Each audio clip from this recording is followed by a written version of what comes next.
A car engine is basically an internal combustion engine where power is generated through expansion of high temperature and high pressure gases.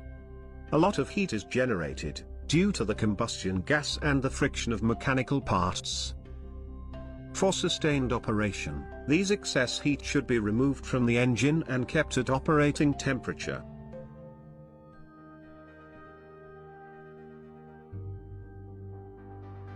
Now let's see the parts involved in cooling the engine. The main parts for cooling the engine are water pump, radiator, thermostat, coolant temperature sensor, and coolant. First, the water pump. Water pump is the heart of the cooling system, which pumps the coolant. It consists of an impeller, a pulley flange, and an O-ring. The impeller is driven by the engine drive belt through a pulley. Next, the radiator. The radiator is a heat exchanger used to transfer the excess heat developed by engine to the atmosphere. The radiator is having an inlet port, outlet port, a drain plug, and a radiator pressure cap. The radiator pressure cap plays a vital role in the cooling system, which will be explained later.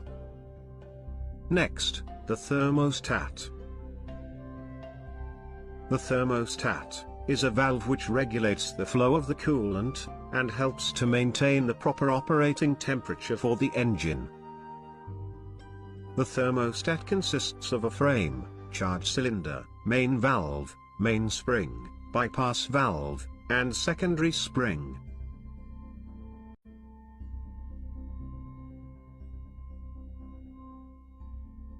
Next, the coolant temperature sensor. The coolant temperature sensor is used to monitor the engine temperature. The ECU will use this data to manage fuel injection and ignition time. Some engines have more than one coolant temperature sensor. The data is also used to control the radiator fan and to update the temperature gauge on the driver console. The coolant temperature sensor consists of a sensing probe and an electrical connector. Most coolant temperature sensors are negative temperature coefficient type, which means as the temperature increases, the resistance will decrease. The CTS can be a 2-pin type, or a 3-pin type, depending on the make of the vehicle. These are the main parts involved in an engine cooling system. Now, let's see how these parts works together. The pistons are contained inside the engine block, in which each of them will function. Above the engine block comes the head gasket, which provides sealing between engine block and engine head.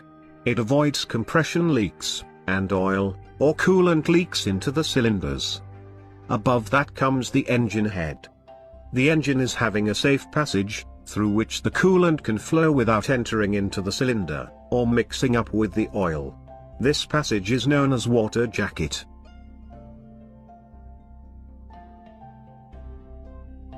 Let's put the parts one by one and see how it works.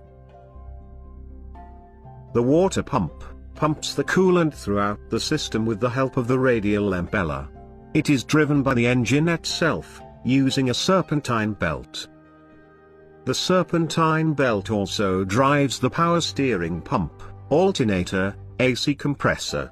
But for now only water pump is shown. Now let's see the connections. The thermostat bypass hose. The thermostat housing. Inside the thermostat. The radiator, and the radiator fan. The lower radiator hose. The water pump outlet hose. The upper radiator hose. The coolant expansion tank. The expansion bleed hose. Coolant overflow hose. So, finally, let's get into the working, starting with the thermostat. The thermostat is actually a valve which regulates the flow of the coolant. It will always be covered in the coolant, so that the temperature can be sensed. Let's start the operation from a cold engine. When the engine is cold, the bypass valve stays open. So, the coolant bypasses the radiator and recirculates through the engine. This helps the engine to heat up to operating temperature quickly. Eventually, the coolant temperature increases by absorbing the heat from the engine. Once the coolant starts to reach higher temperature, which is usually between 160 to 190 Fahrenheit, the bypass valve will start to close, and the main valve will start to open. This allows the cold coolant from radiator flow to the engine side, and the hot coolant from engine side flow to the radiator. In most cars, the coolant temperature sensor is located near the thermostat housing. It will turn on the radiator fan if the coolant to the radiator side is at high temperature. Now, the hot coolant in the radiator will release its heat to the atmosphere with the help of the fan. At the same time, the cold coolant received from the radiator will start to absorb the heat from the engine for the next cycle. Heating liquid inside a closed system always builds up pressure. So, how to maintain the pressure? Here comes the role of the radiator pressure cap. It consists of a spring-loaded valve mechanism, which will respond to higher pressure.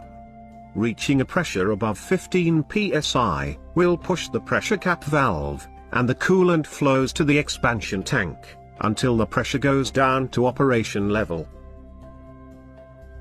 And when the system cools down, the vacuum inside the system sucks back the coolant from expansion tank. In case if there is too much pressure build-up in the system, due to trapped air, or other failures, the coolant in the expansion tank will be pushed out through the overflow hose. The car heater system is a part of the engine cooling system.